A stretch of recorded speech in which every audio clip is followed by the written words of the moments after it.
প্রিয় ছাত্রছাত্রী, online class video number 37।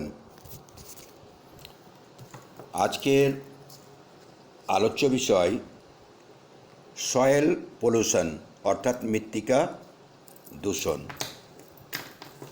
মৃত্তিকা দূষণ সম্বন্ধে আজকে এর আগের দিন আমরা জল দূষণ করিয়েছি। তো মৃত্তিকা দূষণ করতে গেলে আগে আমাদের মৃত্তিকা দূষণ কাকে বলে তার একটা সংজ্ঞা করে নিতে হবে। আমরা প্ল্যানিংয়ে চলে আসলাম যে মৃত্তিকা দূষণ একটু বড় করে নিই। মৃত্তিকা দূষণ, তো এই ডেফিনেশনটা প্রান্তিকের বইয়ে অনেকটা ভালো আছে। প্রান্তিক 116 পৃষ্ঠা। তো প্রান্তিকের 116 পৃষ্ঠায় যাই।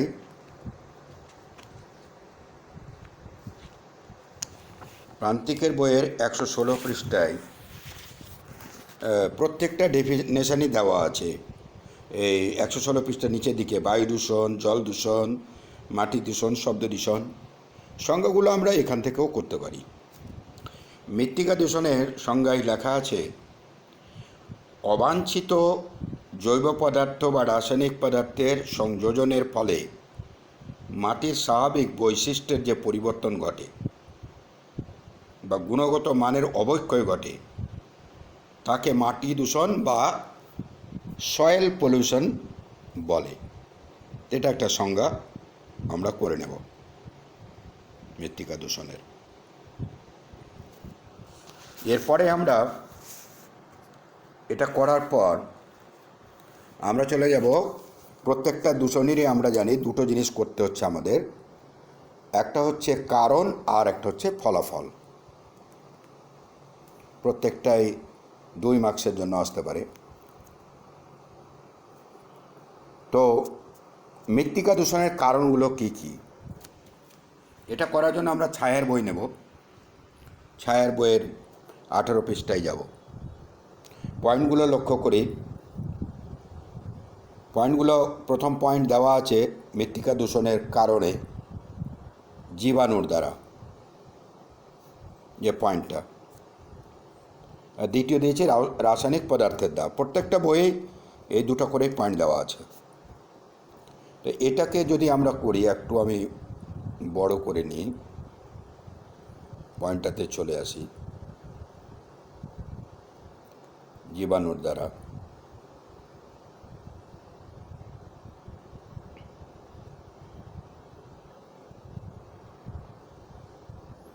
প্রথম পয়েন্ট, পৌর আবর্জনা সৃষ্ট জীবাণু।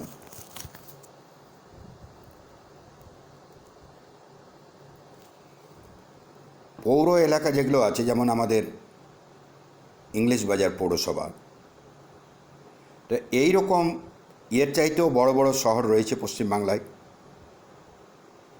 তো এই পৌর আবর্জনা সৃষ্ট জীবাণুগুলো কি, এটা এখানে এই যে ছায়ার বইয়ের 2 নম্বর পয়েন্ট, জীবাণুর 2 নম্বর পয়েন্ট দেখো, লেখা আছে পৌর প্রতিষ্ঠানের আবর্জনা, প্রাণীদের মলমূত্র, হাসপাতালের পরিত্যক্ত বর্জ্যের জীবাণু মাটি দূষণ ঘটায়।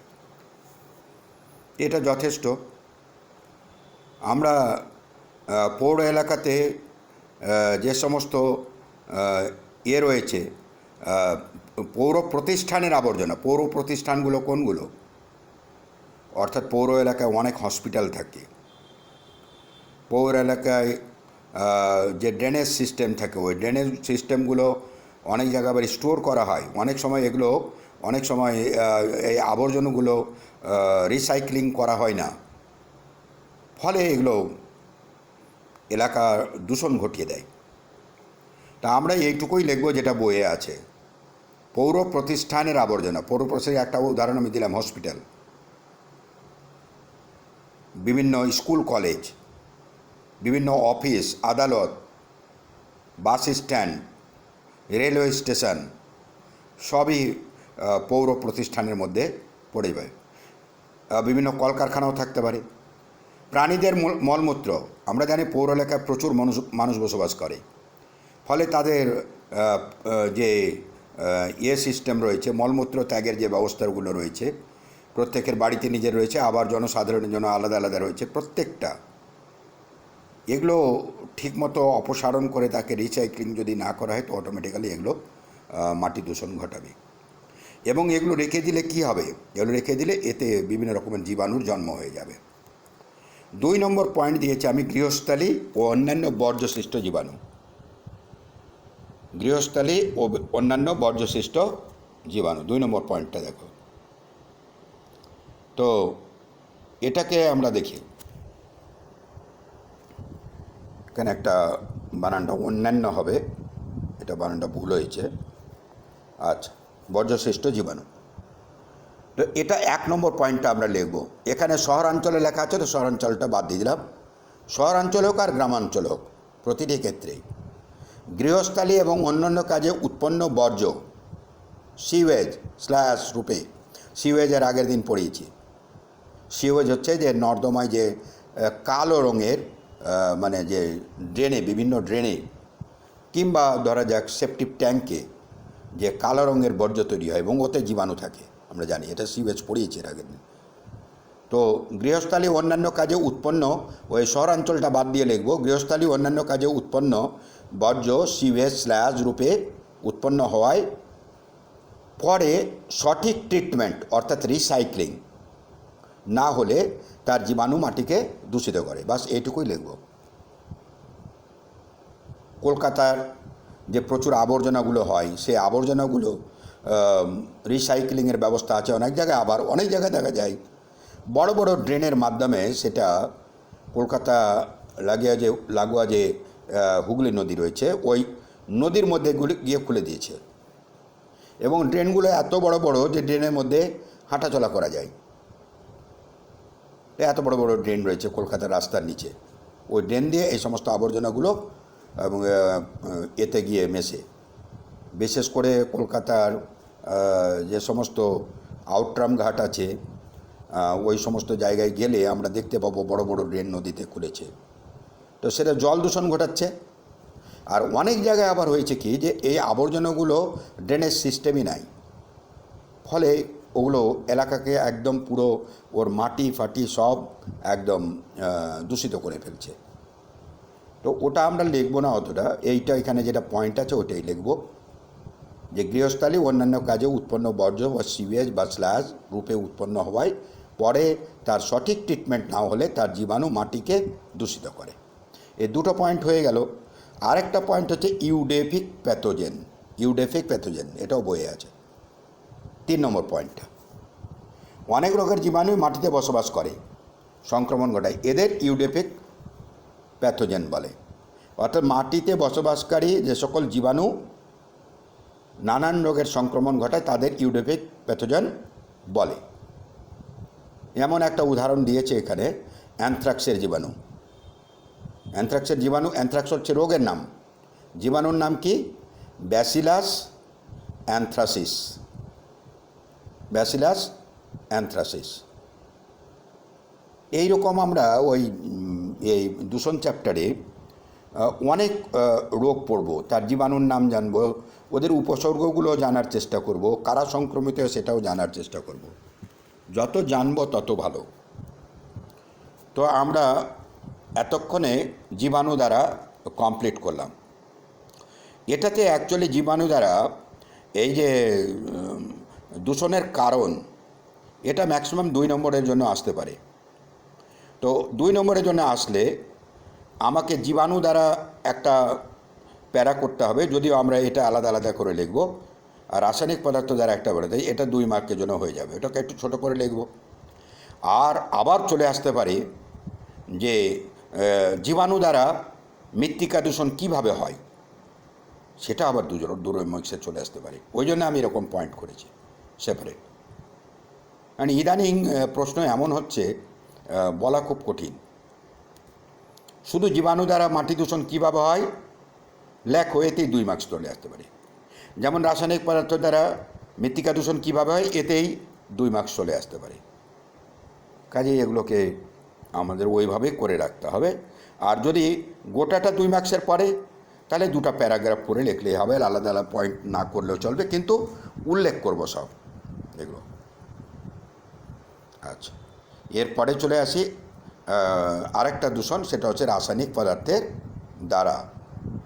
এই রাসায়নিক পদার্থের দ্বারা দূষণ এর কি কি আছে?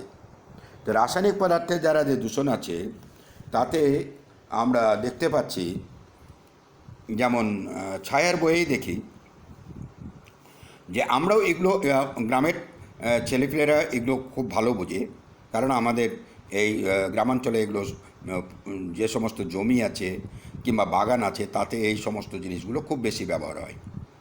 তো রাসায়নিক সার, তো রাসায়নিক সারে আমরা দু একটা নাম দিব, যেমন এখানে দেওয়া আছে, ছায়ের বই দেওয়া আছে, মাটিতে যদি নিয়ম না মেনে অজৈব সার যেমন নাইট্রেট, সালফেট ব্যবহৃত হয়, তাহলে উপাদানগুলো মাটিতে মিশে দূষণ ঘটায়। অনেক সময় সারে কৃত্রিম রাসায়নিক থাকে যা মাটি দূষণ ঘটায়। এইটা লিখে দিব। কিংবা আমরা বলবো যে আমরা বিশেষ করে মাটিতে যে সমস্ত ফসল উৎপাদনের জন্য বিভিন্ন রাসায়নিক সার অনিয়মিতভাবে ব্যবহার করে ফেলি। যেমন দু একটা উদাহরণ, যা মাটি দূষণ ঘটায়, তো শর্ট হয়ে গেল। তো এইরকম তা সারের নাম তো আমরা অনেক, এই বইয়ে যেটা সারের নাম আছে এটাই দিতে হবে তার কোনো মানে নেই। আগেকার দিনে যখন চাষিরা সার ব্যবহার বেশিরভাগ গোবর সার ইউজ হতো, তো এখন তো গোবর সার খুব একটা ইউজ হয় না, আর ওই সমস্ত সারগুলো মৃত্তিকা দূষণ ঘটাতো না। এই রাসায়নিক সারগুলো একটা নিয়ম মতো করে দিলে তবে ঠিক আছে, কিন্তু বেশি করে দিলে যেমন মাটি দূষণ ঘটায় তেমনই জল দূষণও ঘটায়। এরপরে চলে আসে কীটনাশক। এখানে বইয়ের 2 নম্বর পয়েন্ট, কীটনাশক ফসল বিনষ্টকারী বিভিন্ন জীব বিনাশ করলেও সেগুলো খাদ্য শৃঙ্খলে প্রবেশ করে জীব বিবর্ধন ঘটায়। জীব বিবর্ধন এক প্রকারের মাটি দূষণের ফলে হয়, যেমন ডিডিটি, বিএসসি, বিভিন্ন রকমের পেস্টিসাইড, ইনসেকটিসাইড, এই সমস্ত জিনিস বেশি ব্যবহার করা, বিষ যাকে বলি আমরা এক কথায়, সেগুলো স্প্রে করি। স্প্রে করলে কি হয় যে এগুলো মৃত্তিকা দূষণ ঘটায়। 3 নম্বর হচ্ছে আগাছানাশক। এই আগাছানাশক আমরা হরমোন চ্যাপ্টারে পড়েছি, যেমন 2,4-D। আরও আছে যেমন সিমাজিন। তবে এখানে আছে যেমন সোডিয়াম আর্সেনাইট, এগুলো সব হচ্ছে আগাছানাশক।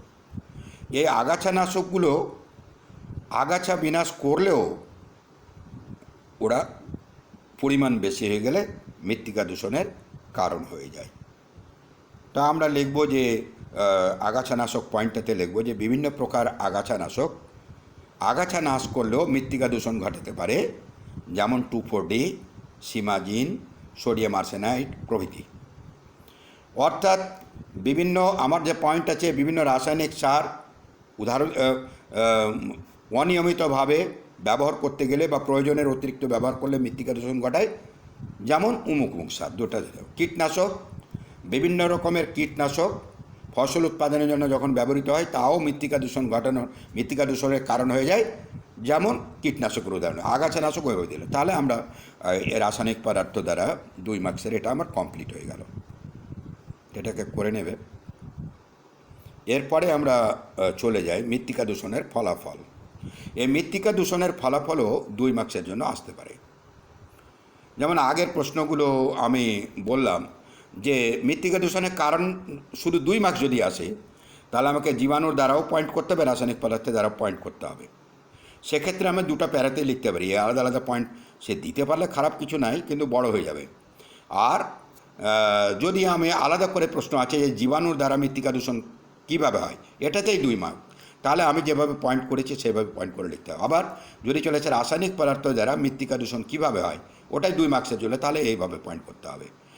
আমাকে যে কোনো ধরনের প্রশ্নের জন্য প্রস্তুতি নিতে হবে, আগে থেকেই ভাবতে হবে। আর এগুলো আমরা টেস্ট পেপার যখনই সলভ করব তাতে আমরা এই প্রশ্নগুলো দেখতে পাবো, সলভ করতে করতে আমরাও অভ্যস্ত হয়ে যাব। এরপরে চলে আসে মৃত্তিকা দূষণের ফলাফল। মৃত্তিকা দূষণের ফলাফল করতে গিয়ে এই ফলাফলেও 2 মার্কসের জন্য আসতে পারে। গোটাটাই মৃত্তিকা দূষণের ফলাফলে মাত্র 2 মার্কস দিতে পারে, আবার আলাদা আলাদা করে আসতে পারে। তো মৃত্তিকা দূষণের ফলাফল যদি আমাকে 1 নম্বরে যেমন লিখতে হয় মানুষের উপরে প্রভাব, এটা যদি একটা পয়েন্ট হয় এবং এই 1 পয়েন্টে যদি আমি 1 মার্কসের জন্য লিখি, তাহলে আমি কী লিখবো যে মাটিতে উপস্থিত বিভিন্ন, আমি এখানে লিখে দিয়েছি, এখান থেকে লেখা যাবে যেমনটা দিয়েছি আমি, মাটিতে উপস্থিত বিভিন্ন প্রকার জীবাণু, ভাইরাস, কৃমি, ভারী ধাতুযুক্ত দূষক প্রভৃতি মানবদেহে প্রবেশ করে নানান রোগের সৃষ্টি করে, যেমন টিটেনাস, অ্যাসপারজিলোসিস, পোলিও, অ্যাসকারিয়েসিস, মিনামাটা, ইটাই প্রভৃতি। তো হয়ে গেল আমার। তো জাস্ট কতগুলো রোগের নাম দিয়ে দিলাম, উপরের লাইনটা লিখে রোগের নাম, তাহলে আমার একটা পয়েন্টের জন্য হয়ে গেল। কিন্তু এখানে আমি বিস্তারিত এই জন্য লিখেছি যে অনেক সময় অবজেক্টিভ টাইপ কোশ্চেন আসতে পারে। আবার 2 মার্কসের জন্য দিয়ে দিল। 2 মার্কসের যখন দেবে তখন আমরা লিখে দিব রোগের নাম, মৃত্তিকা দূষণের ফলে সৃষ্ট রোগের নাম, জীবাণুর নাম। একটা ছক করে নেব এবং ছক করে এইভাবে আমরা জীবাণু বা দূষকের নাম, এখানে সবটা কিন্তু জীবাণু নয়, যেমন পারদ, এটা জীবাণু নয়, সীসা জীবাণু নয়, ক্যাডমিয়াম জীবাণু নয়, এগুলো হচ্ছে কি, এগুলো হচ্ছে দূষক। আবার এইখান থেকে বিভিন্ন রকমের প্রশ্ন হতে পারে, আমি পরে আসছি। এই প্রত্যেকটার নাম লেখা আছে, রোগের নাম লেখা, যেমন tetanus, clostridium tetani, gas gangrene, clostridium perfringens, তারপরে অ্যাসপারজিলোসিস রোগের নাম, তো জীবাণুর নাম হচ্ছে অ্যাসপারজিলাস, এটা ছত্রাক। তারপরে পোলিও রোগের নাম, তো ভাইরাসের নাম পোলিও মাইলাইটিস, এগুলো ভাইরাস ঘটিত। উদরময়, রোটা ভাইরাস, উদরময়ের আরও জীবাণু আছে, তো রোটা ভাইরাস। আর তারপরে যেমন অ্যাসকারিয়াসিস, এটা কৃমি জাতীয়, অ্যাসকারিস লুম্ব্রিকয়েডিস। তারপরে স্ট্রঙ্গাইলয়েডিয়েসিস, তো জীবাণুর নাম হচ্ছে স্ট্রঙ্গাইলয়েডিস। তারপরে একাইনোকক্কোসিস, তো এটা একাইনোকক্কাস, এগুলো হলো কৃমি জাতীয়। প্রথমটা যেরকম টিটেনাস, গ্যাস গ্যাংগ্রিন, এগুলো হচ্ছে ব্যাকটেরিয়া। তারপরে অ্যাসপারজিলোসিস রোগটা হচ্ছে ছত্রাক ঘটিত। ভাইরাস ঘটিত হচ্ছে পোলিও, উদরময়। কৃমি ঘটিত হচ্ছে অ্যাসকেরিয়াসিস, স্ট্রঙ্গাইলয়েডিয়েসিস, একাইনোকক্কাস। আর ভারী ধাতুযুক্ত মিনামাটা, ডিসলেক্সিয়া, ইটাই। কী দূষণের হয়, যেমন পারদ দূষণে মিনামেটা হয়, ডিসলেক্সিয়া দূষণে, সীসা দূষণে ডিসলেক্সিয়া হয়, ক্যাডমিয়াম দূষণে ইটাই রোগ হয়। তো এইগুলোকে বেশি করে নোট করার জন্য আমাদের কাছে যে টেক্সট বুক আছে, সেই টেক্সট বুক থেকে আমাদেরকে কালেক্ট করতে হবে, এবং এই কালেকশানগুলো হয়ে গেলে আমার কমপ্লিট হয়ে যাবে। তাহলে আমি এতক্ষণে যা করলাম যে মৃত্তিকা দূষণের ফলাফল, আমি বলে দিলাম যে এটা 1 মার্কসের জন্য একটা রেডি করলে আমি উপরে যেটা লিখেছি সেটা লিখে কয়েকটা রোগের নাম দিয়ে দেবো, বা কয়েকটা রোগের নাম, বাস, দ্যাটস এনাফ। লিখেছি মানুষের উপর প্রভাব, দেখব মাটিতে উপস্থিত বিভিন্ন প্রকার জীবাণু, ভাইরাস, ভারী ধাতুযুক্ত দূষক প্রভৃতি মানবদেহে প্রবেশ করে নানান রোগের সৃষ্টি করে, যেমন এবার 4-5 রোগ, কিংবা এখানে টিক মার্ক দেওয়া রোগগুলো লিখে দিলাম প্রভৃতি, আমি টিক মার্ক দিয়ে রেখেছি, প্রভৃতি হয়ে গেল। যেমন আমি টিটেনাসে দিয়েছি টিক মার্ক, তারপরে অ্যাসপারজিলোসিস টিক মার্ক দিয়েছি, পোলিওতে দিয়েছি, তারপরে অ্যাসকারিয়াসিসের টিক মার্ক দিয়েছি, তারপরে এই যে মিনামাটায় দিয়েছি, তারপরে ইটাই দিয়েছি, কয়েকটা নাম দিয়ে হয়ে গেল। আর বেশি করে এই জন্য করলাম যে অনেক সময় বলবে যে মৃত্তিকা দূষণের ফলে ব্যাকটেরিয়া ঘটিত 2টি রোগের উদাহরণ দাও, কিংবা ছত্রাকের উদাহরণ দাও, কিংবা ভাইরাস ঘটিত রোগের উদাহরণ দাও, মৃত্তিকা দূষণের ফলে সৃষ্ট কৃমি ঘটিত রোগের উদাহরণ দাও, কিংবা ভারী ধাতুযুক্ত রোগের উদাহরণ দাও। আবার চলে আসতে পারে যেমন মিনামাটা কী, ডিসলেক্সিয়া কী, ইটাই কী, দেন বিভিন্ন ধরনের অবজেক্টিভ প্রশ্ন হতে পারে। ওকে। কাজেই এটা আমি কমপ্লিট করলাম। এরপরে আমার দ্বিতীয় ফলাফল যেটা থেকে গেল সেটা হচ্ছে জীব বিবর্ধন। এই জীব বিবর্ধন করার ক্ষেত্রে, জীব বিবর্ধন যখন আমরা করব, এই জীব বিবর্ধন করার ক্ষেত্রে আমরা অনেক সময় জীব বিবর্ধনের একটা সংজ্ঞা করব। সংজ্ঞাটা আমরা সাঁতরার বই থেকে করে নেব। সাঁতরার বইয়ের 120 পৃষ্ঠা, 120 পৃষ্ঠা খুলে নাও। সাঁতরার বই, সাঁতরার বইয়ের 120 পৃষ্ঠা খুলে আমরা জীব বিবর্ধনের সংজ্ঞাটা পাব।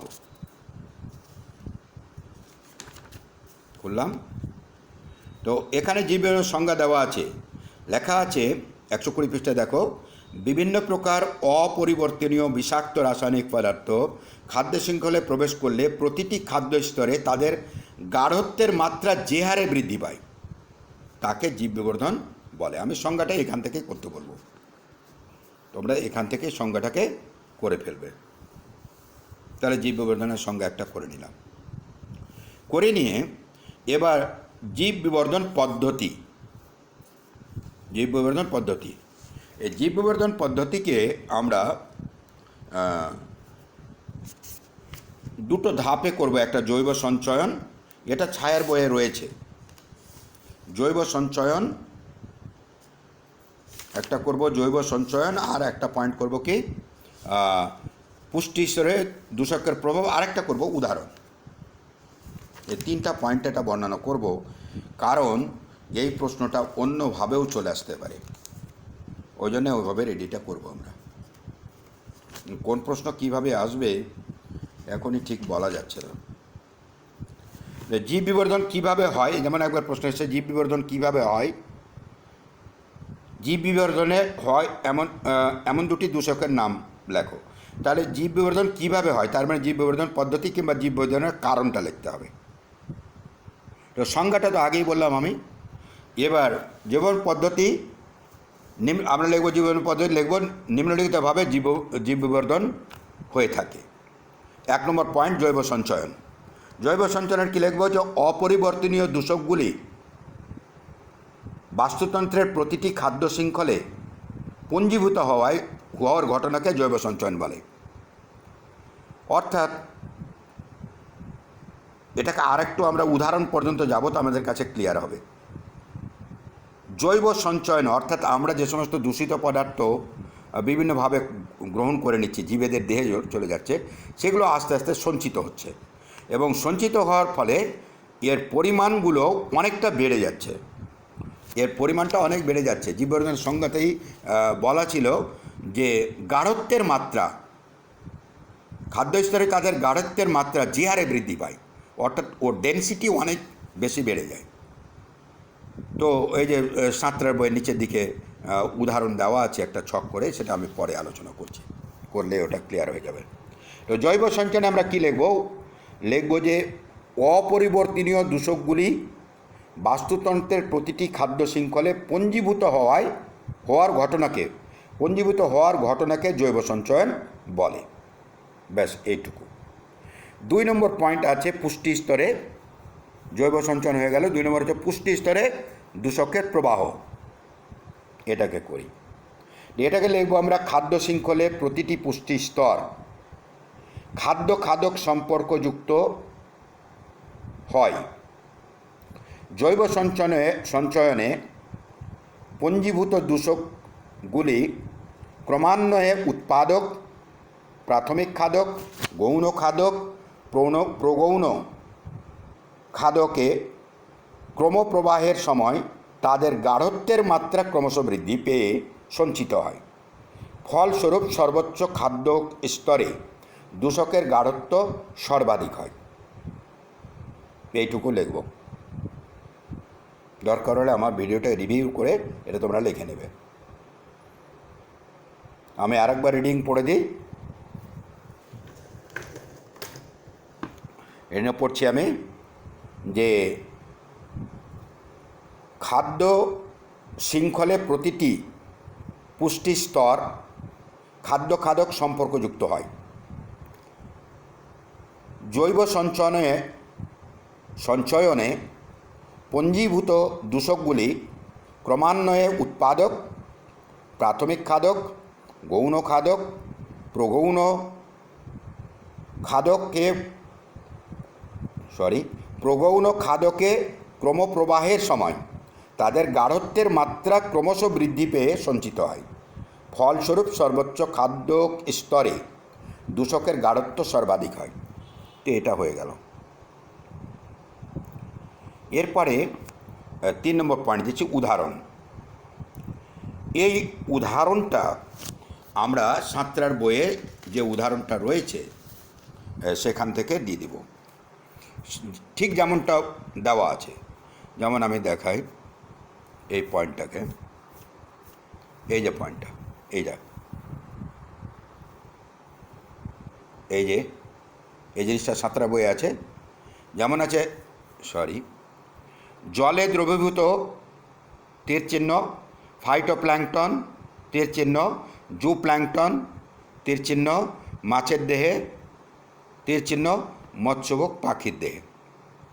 এবার ডিডিটির পরিমাণটা কিভাবে পরপর বেড়ে যাচ্ছে দেখো।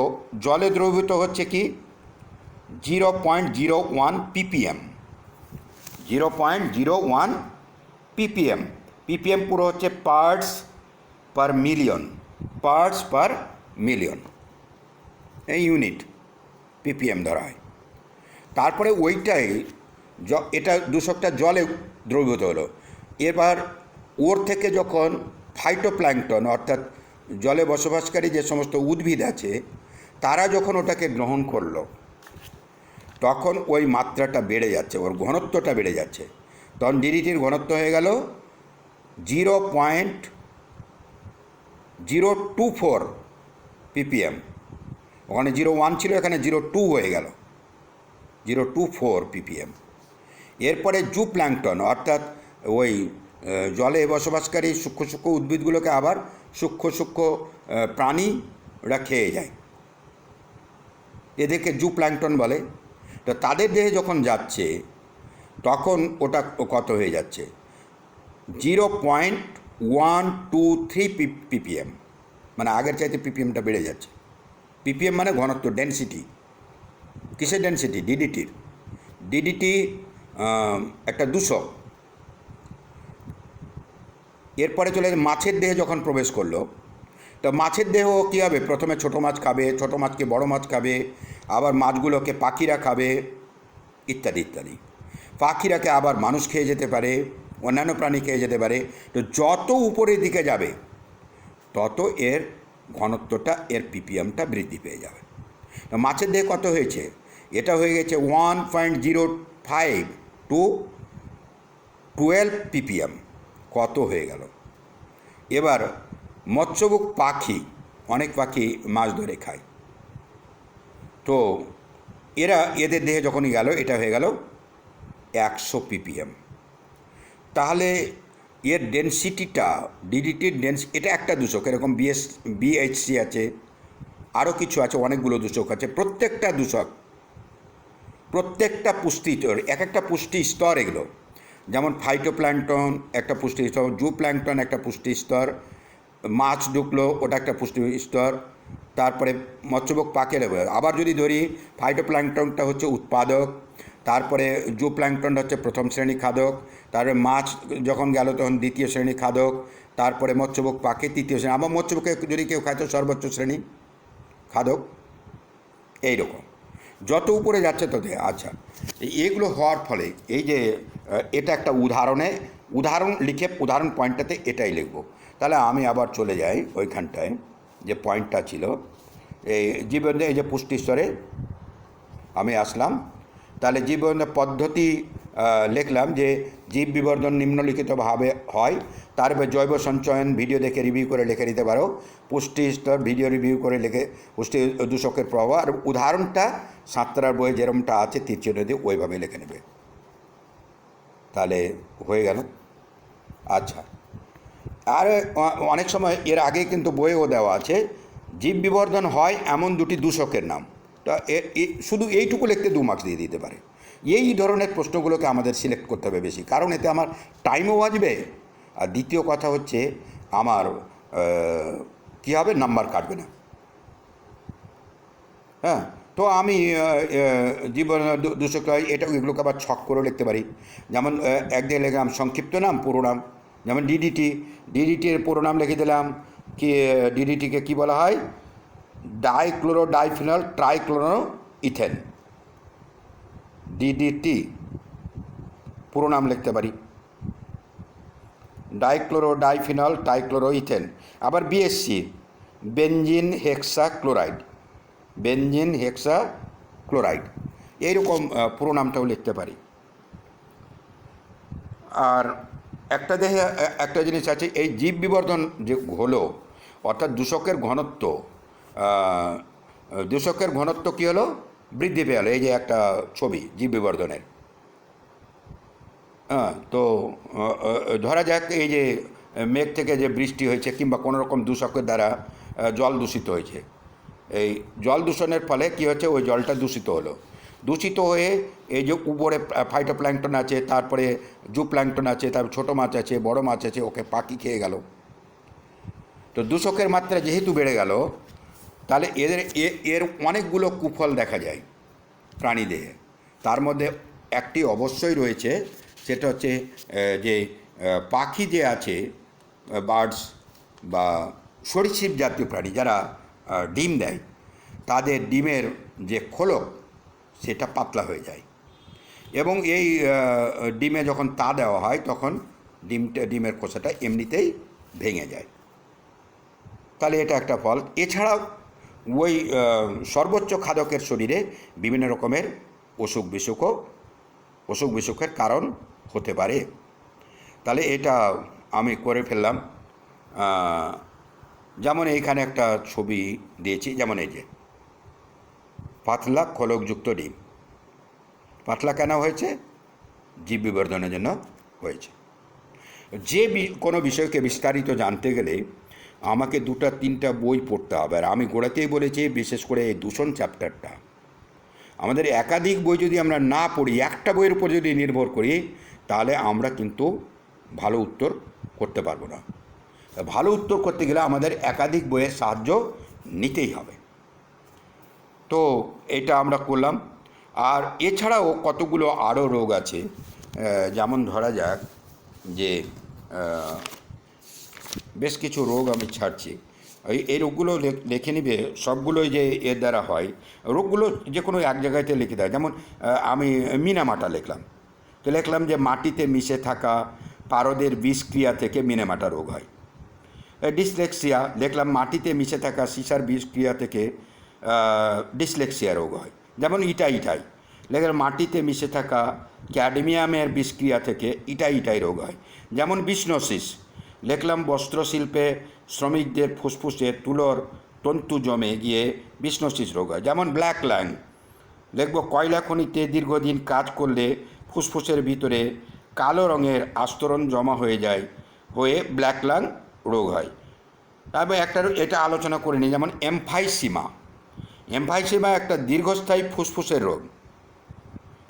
রোগ, যেমন এটা করোনা ভাইরাস, এর দ্বারা ফুসফুস আক্রান্ত হচ্ছে।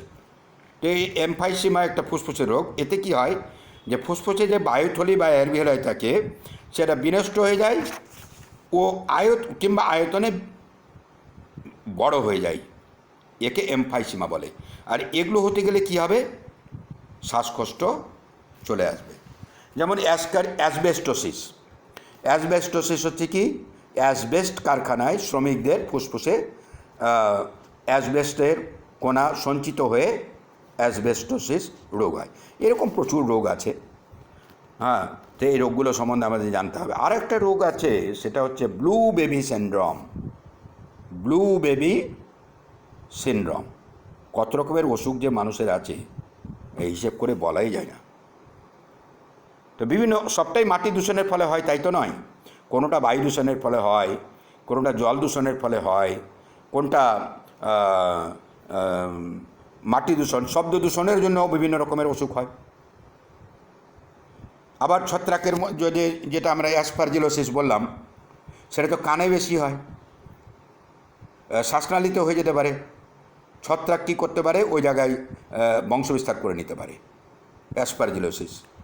অ্যাসপারজিলাস ছত্রাকের। ব্লু বেবি সিনড্রোমটা হচ্ছে যে কৃষি জমিতে ব্যবহৃত নাইট্রোজেন জাতীয় সার, যেগুলো আমরা সার ব্যবহার করি, আগে আমরা জল দূষণে পড়িয়েছি যে এই সারগুলো বৃষ্টির জলের সঙ্গে ধুয়ে জলাশয়ে চলে যায়, কিন্তু সবটা কি যায়, সার তো অনেকটা নেমেও যায়, মাটির মধ্যে মিশে যায়, আর মিশতে মিশতে এইভাবে মিশতে মিশতে নিচে যে মাটির নিচে যে জল আছে সেই জলে চলে যায়, চুইয়ে চুইয়ে মাটির নিচে ভৌম জলে প্রবেশ করে। এই সারগুলো, এই কীটনাশকগুলো ইত্যাদি বিষয়গুলো আস্তে আস্তে আমাদের, যেমন আমাদের এই এলাকার জলে নিচে আর্সেনিকের মাত্রা বেড়ে গেছে এবং জল দূষণ হয়েছে। তো এই নাইট্রোজেনযুক্ত, বিশেষ করে নাইট্রোজেনযুক্ত হবে ব্লু বেবি সিনড্রোমের জন্য। বললাম যে কৃষিক্ষেত্রে, কৃষি জমিতে ব্যবহৃত নাইট্রোজেন জাতীয় সার চুইয়ে চুইয়ে মাটির নিচে ভৌম জলে প্রবেশ করে এবং এই নাইট্রোজেনযুক্ত জল পান করলে নাইট্রেট হিমোগ্লোবিনের সঙ্গে বিষক্রিয়া করে, আমাদের শরীরে যে হিমোগ্লোবিন আছে রক্তের, হিমোগ্লোবিনের সঙ্গে বিক্রিয়া করে, তাহলে নাইট্রোজেনের সঙ্গে নাইট্রেটের সঙ্গে বিক্রিয়া কার হচ্ছে, হিমোগ্লোবিনের, করে মেথো হিমোগ্লোবিন নামক যৌগ উৎপন্ন করে। কী হলো, মাটিতে যে সার দিয়েছি সেটা চুয়ে চুয়ে ভৌম জলকে দূষিত করলো এবং সেই জল যদি পান করে তাহলে সেই নাইট্রোজেনযুক্ত জল থেকে এই নাইট্রেটটা হিমোগ্লোবিনের সঙ্গে বিক্রিয়া করে মেথো হিমোগ্লোবিন নামক যৌগ উৎপন্ন করে, যার ফলে হিমোগ্লোবিনের অক্সিজেন পরিবহন ক্ষমতা হ্রাস পায়, হিমোগ্লোবিন অক্সিজেন বহন করতে পারে না। একে ব্লু বেবি সিনড্রোম বা মেথো হিমোগ্লোবিনিমিয়া বলা হয়, মেথো হিমোগ্লোবিনিমিয়া বলে। তো এইটাও একটা রোগ। আচ্ছা, ব্লু বেবি এই জন্য বলছি যে এদের এই সমস্ত বাচ্চাদের ঠোঁট নীল হয়ে যায়, চেহারাও অনেকটা নীলবর্ণ, আঙুলের ডোগাগুলো নীল হয়ে যায়, আঙুলের মাথাগুলো, শীর্ষগুলো নীল হয়ে যায়। অনেকের চেহারা দেখলেই বলা যায় যে হাও কী হয়েছে। ডাক্তাররা ওই জন্য বলে হাত দেখাও, জিভ দেখাও, চোখ দেখাও, দেখেও লক্ষণগুলো প্রকাশ পায়। তো এই ব্লু বেবি সিনড্রোমটাও একটা করে নেবে। তো আমি আজকের যে আমার যে টপিকস, সেই টপিকস বিশেষ করে মাটি দূষণ আমি কমপ্লিট করলাম এবং এটাকে তোমরা আজকেই বিশেষ করে এটাকে নোট করে ফেলবে এবং আমার আজকে যা প্ল্যানিং ছিল সেটা আমি কমপ্লিট করেছি। এবং প্রস্তুতি নাও পরীক্ষার জন্য। তোমাদের যতদূর ক্লাস হবে সেখান পর্যন্তই প্রশ্ন হবে, সেখান পর্যন্ত প্রশ্ন হবে, কাজেই তোমরা এটাকে ভালো করে নেবে। ঠিক আছে, সবাই ভালো থেকো, সুস্থ থাকো। Thank you.